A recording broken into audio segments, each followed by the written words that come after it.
What's up, everybody? It's me, Jonathan, again. I'm right here outside of Fox Studios. Currently, I'm taking a quick stop here, but afterwards, I'm going to see an advance screening for West Side Story, Steven Spielberg's newest adaptation based on the beloved musical from 1957. I'm so excited today, and I'm just tired already. I just walked for a little bit, walking around the studio.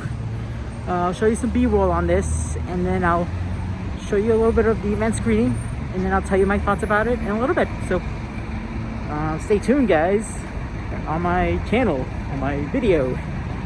I don't know what to say.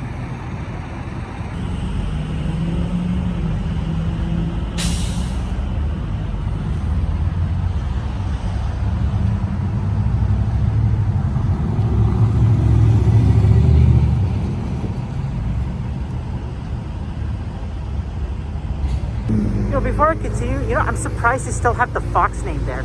I think Disney leased this place right now due to the Fox company being part of it as well. So you got Disney and Fox in the same area right here. So I'm guessing that by then they might change the name to 20th Century Studios, or Fox might acquire this building. Who knows? The studio in particular, but we'll wait and see on that. But for now, I'm outside the studio. Yay! Alright, so I guess that's it. Time to head up to AMC. Oh my god, what a beautiful day. A beautiful cloudy day. And here it is again. The Fox Studios / 20th Century Studios. For now. Oh, here I am. Back at the Westfield Century Mall. Alright. I don't know what to do next for a couple of hours before the movie starts, but here we go. Look at this. They're just getting started and the movie will be ready till a couple of hours, but hey, that's how it is.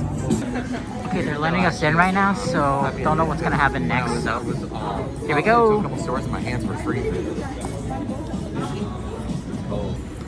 Oh my god, it's Rachel Zinger's dress, Maria's dress, it's so cool.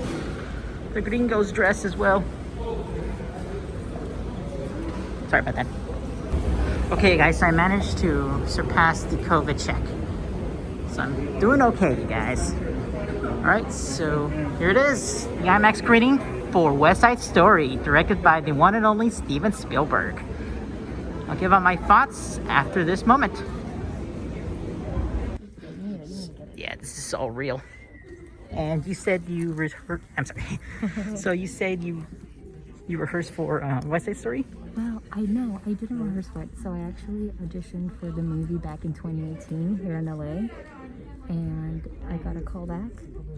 And I mean, that was a dream come true in itself, because I got to learn choreography from one of my all-time favorite choreographers, Justin Pack. I heard he's good.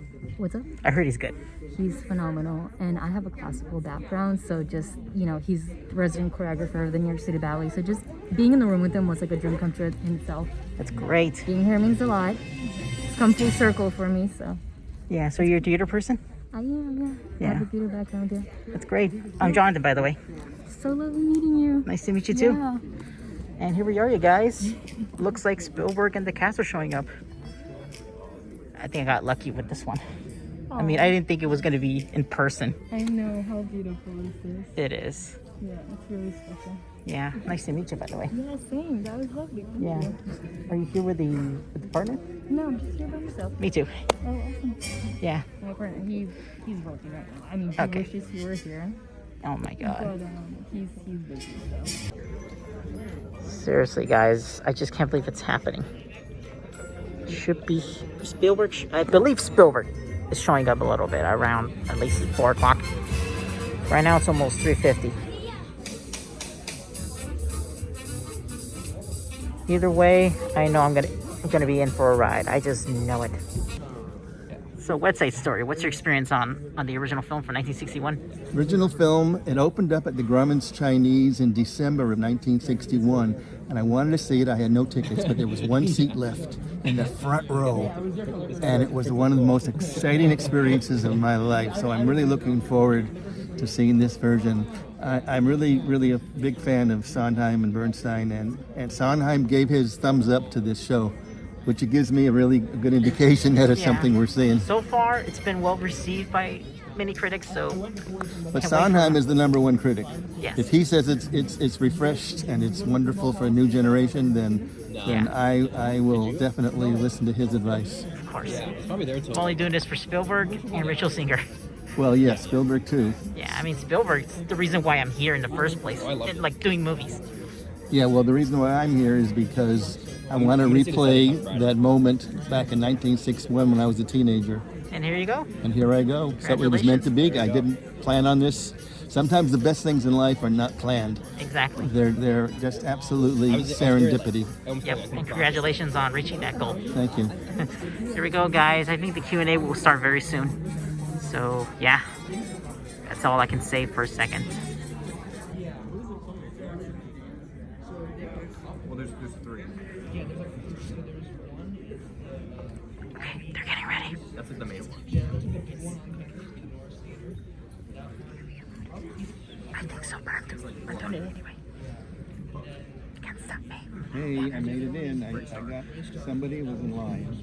It was just completely sold out thing. I think Spielberg. Hi, everybody. We are so fortunate to have with us the cast and the amazing director here. So we'll start with, I'm Claudia Puig, by the way, and we will start with David Alvarez.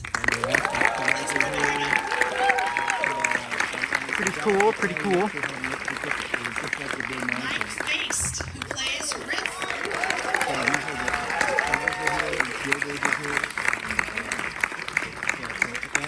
Ariana DeBose, who plays Anita. Oh my God, yes!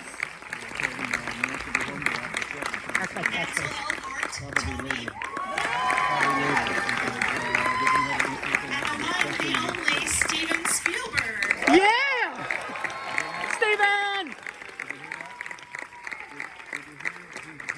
Steven Spielberg! Oh my God!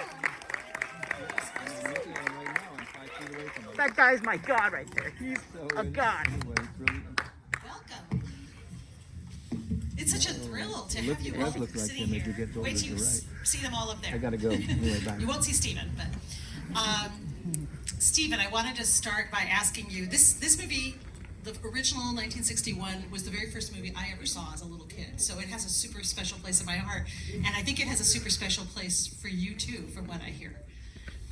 The story. Well, it does. I mean, I grew up with that West Side Story. I was 10 or 11 when my parents purchased the original Broadway cast album, and I wore out a couple records over the next year listening and memorizing every song. And then about 4 years later, when I was a teenager, I saw West Side Story in Arizona at our local theater, and saw it 5 times in the theater.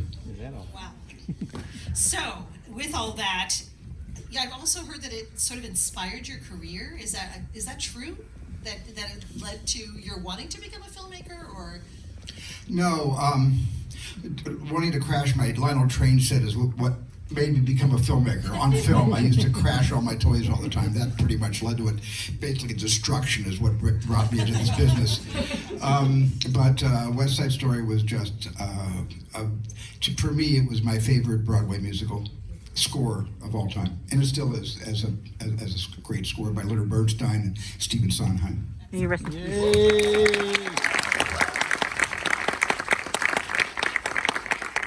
You've had musical numbers in your films, but you've never directed a musical before this. And you took this 1957 musical, 1961 film, and made it your own, and plunged us so powerfully into the New York streets of that time. And took America out into the streets. How do you even begin to reimagine this? I mean, in terms of the biggest challenge for you in the adaptation, what was the biggest challenge? Well, the biggest challenge was after I turned 70, deciding to do a genre I've never done before. You know, just the whole idea, the scary, terrifying idea of doing a musical for the first time in my career after, I think, 33 directed or 34 directed films, and of all musicals, West Side Story as a reimagining, an original reimagining that Tony Kushner and I have been putting on its feet for the last 5, 6, 7 years. And that was really a challenge. I mean, I've never really done anything that I've never done before in its entirety. So this was a lot different than a comedy narrative, a dramatic narrative, science fiction, because this involves something that I never really had in my movies before, except little sort of dalliances and opening credits to Temple of Doom. We did the Busby Berkeley number, and there was a little number in my film, my big hit, 1941. There was a little number in that. It was a fight at the USO Club. There was a bit of a jitterbug contest, but when you have dance and song, basically now it limits the ability to cast the film in 3 weeks. It took us a year to cast because I needed to find performing artists who wore 4 hats. They had to act great, they had to sing brilliantly, and they had to dance off the charts. And they had to exist without doing any of those things in front of a camera and still make us pay attention to them, still make us watch them. And I'm just blessed with some of the actors that are sitting and talking to you today. And in the movie here,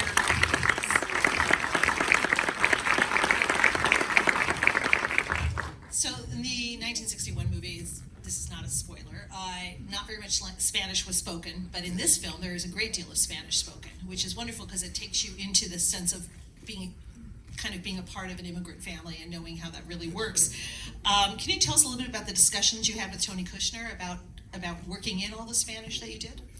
Tony and I felt at the very, very outset of the project that the Spanish should be intermingled with the English. Bernardo's going to speak more Spanish because Bernardo still is not sure he's going to stay in America. Anita's pretty sure this is going to be her home, and she is trying to get Bernardo and Maria to speak more English and less Spanish. And so they are freely and subconsciously almost going from English to Spanish. And I made the decision, Tony and I both together made a decision never to subtitle the Spanish, because that would be very disrespectful of the language. It would basically mean that we were doubling down on English, and you would hear the English being spoken, and then you would read the English as the Spanish were speaking, so that as the Spanish language was coming from all the Latinx cast. And so it was very important to us, out of respect for the entire language, which really is almost a third of this entire planet, that this language needed to be, enjoyed by those who speak the language and sort of understood emotionally for those who don't know a single word of Spanish. Thank you, Spielberg. And in light of that too, the original over the years has taken a lot of heat for the fact that people were in brown face or people weren't, Latinx, and they were playing the roles. And you wisely cast all the Latin roles with Latino and Latina actors, which is amazing. You got it right. I'd love to hear just a little bit about the casting process, because I know there were thousands of people involved. It was quite a huge process. Well, for the roles of Anita and Maria and Tony and Bernardo, we were Sidney Tolan, the brilliant casting director of this film, and it was 32,000 individual tapes were submitted to Cindy's office of young people who wanted to play one of those 4 roles. And that's why it took a while to cast it. They went through all 32,000 submissions. And it wasn't for 3.5 months from the time she was accepting submissions to the time Cindy said, now it's time to show you some of our choices. Because you may not know this, but casting directors are very powerful people. Directors only see what the casting directors let us see. So don't blame us if you didn't get a part. It could be the casting director's fault. But when things finally got to us, ironically, the second actor I saw on my first day of casting, with another 364 days ahead of me, was Rachel Zegler, who finally got the role of Maria. She was the second person I saw on the first day. Yes. Well, I wish it was Ariane, I here. want to ask you, because obviously you were in Hamilton, now you're in another huge phenomenon. Yeah. Thank you. Yeah. And the word Oscar is already being used in conjunction with your performance, and you are following in the footsteps of someone who played the role and won an Oscar. Rita Moreno famously played the role of Anita. Did you have conversations with her on set about this, and did it feel a little daunting to walk into those shoes? Oh, of course it's daunting. And naturally, any woman who got this role was going to feel, some pressure you know, Rita Moreno is larger than life. This character is larger than life, and both of these women mean a lot to so many communities. So, you know, I walked in kind of reluctantly into this casting process just because I questioned whether I had something to offer. Because what's the point of duplicating or recycling anything? No point. But I can tell you that the first day I met her, I had a big old anxiety attack. True me fashion.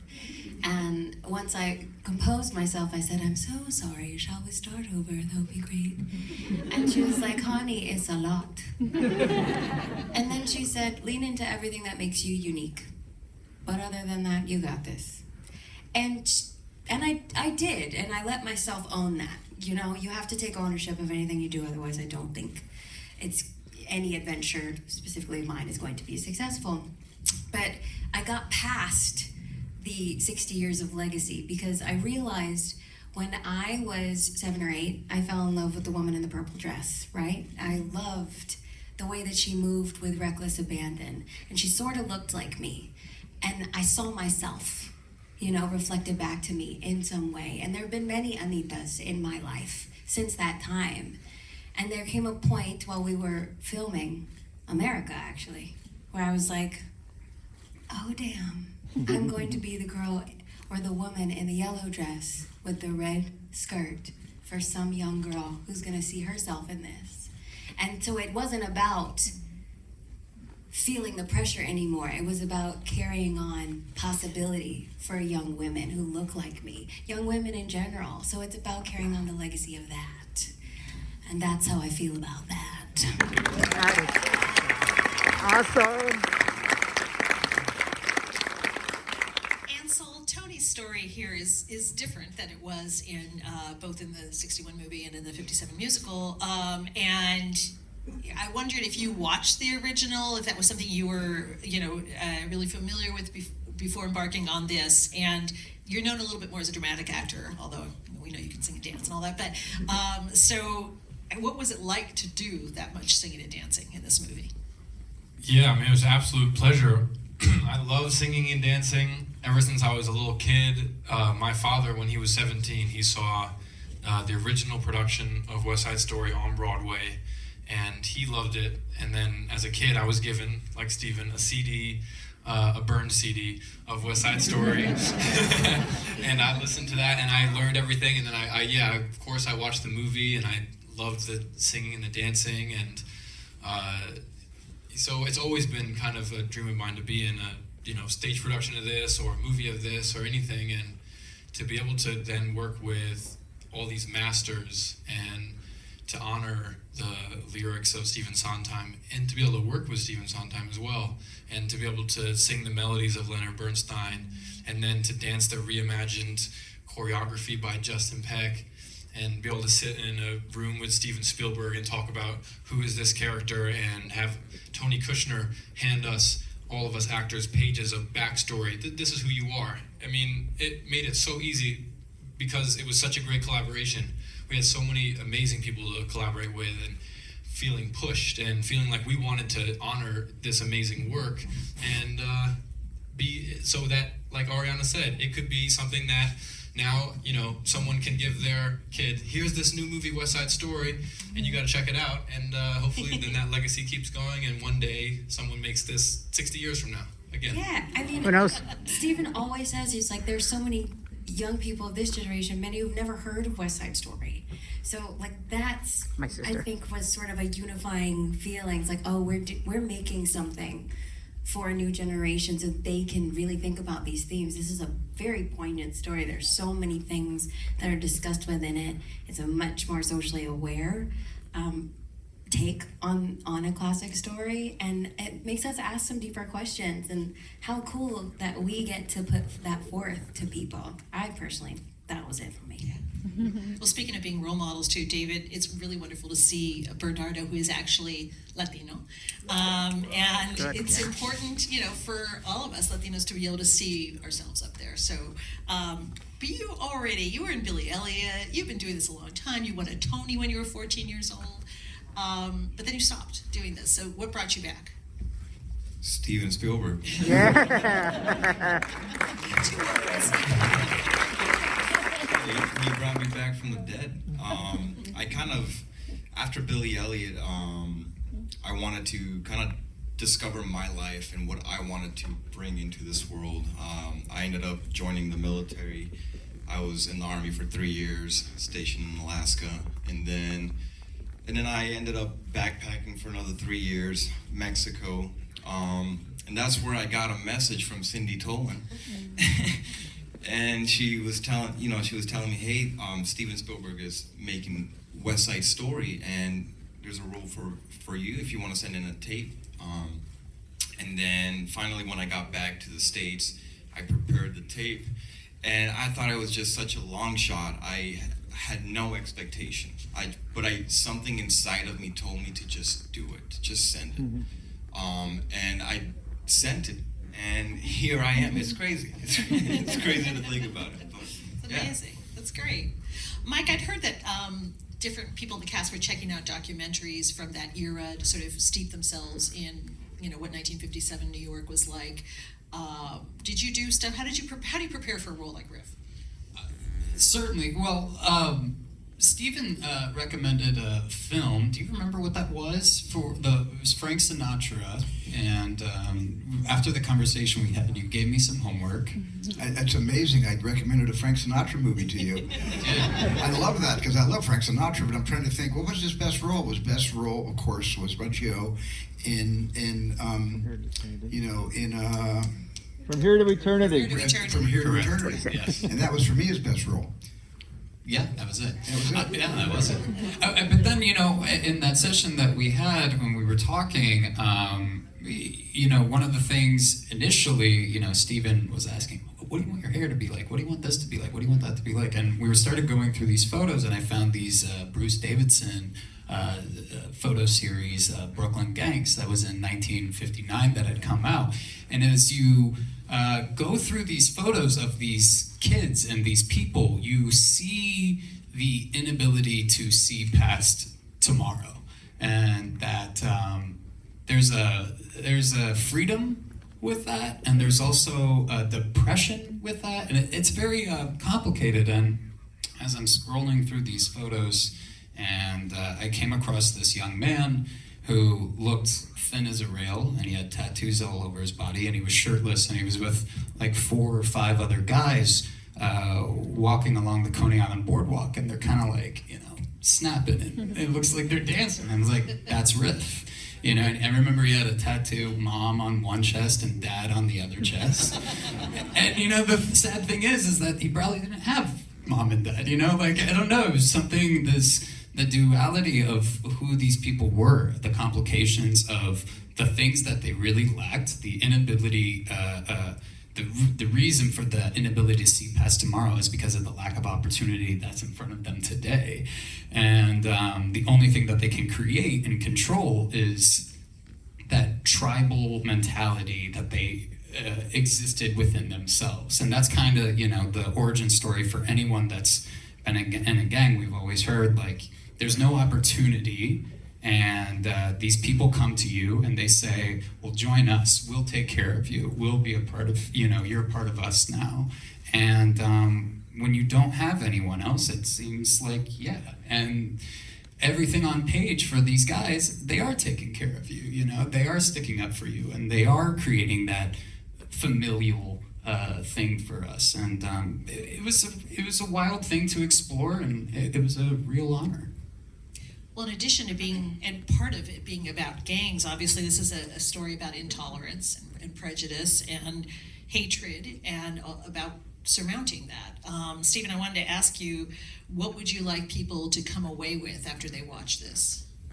Well, I think what I'd love people to come away with is that, in order to avert or postpone tragedy, we have to learn to listen to each other. We have to learn not to shout each other down. We have to learn how to have a conversation with each other, especially those of us who have completely ideological differences and every kind of difference.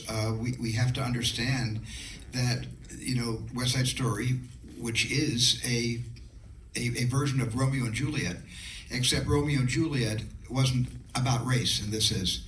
And that's what Jerome Robbins brought to this endeavor, because he was the one that decided to make West Side Story to begin with in 1956 and mounted it in 57. So it's just that, you know, we've heard this 1,000 times, but maybe it's a little more relevant today, even though it may seem a bit like a cliche, but make love, not war.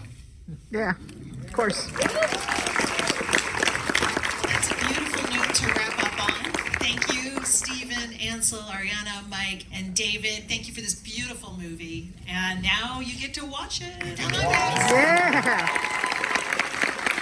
We love you, Steven! The cast!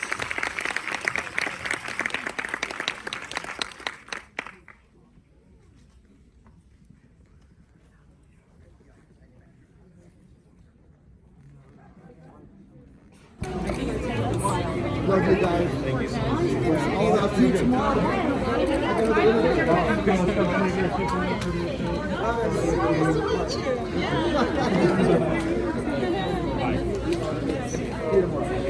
This is Comedy Gold.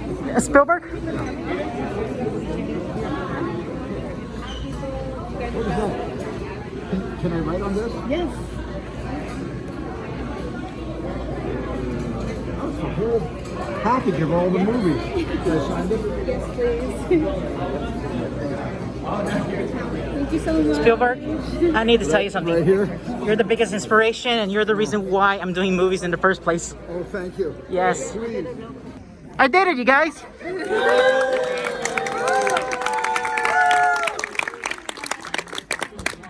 I don't know what to think, you guys. I have no idea. I tried. I tried. It was okay. Is going to the bathroom not risky? I don't know what I'm doing. I don't know. I feel like Sorry guys, a little late on this, but I gotta say, West Side Story from Steven Spielberg, such a great adaptation of the 1957 Broadway hit. Definitely an upgrade from the 1961 film, but dang, it's so good. Spielberg's direction, the performances, the songs, the music, it's all great. But the best thing for me was Rachel Singer as Maria. She was fantastic as Maria.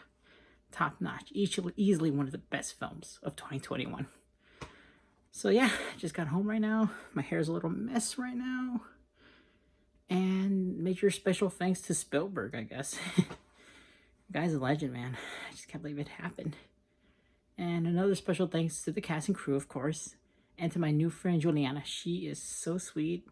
She's one of the best new friends I ever gotten so far. So major shout out to her as well. So thank you guys for watching. I'll see you next time. Good night.